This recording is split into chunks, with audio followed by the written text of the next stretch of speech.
So on the previous video I was showing you how having the loose connectors on the positive terminal will cause the wires to get hot.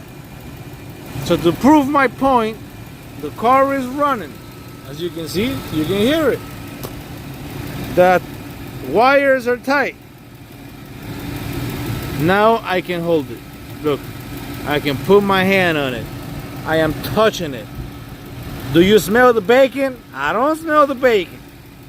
So, to prove my point, make sure your positive terminals, these ones go to the starter, the alternator, your main power for this shit to run good.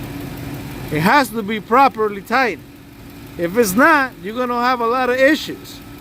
A lot of issues. Misfires. A lot of issues. Don't do it. Don't do it.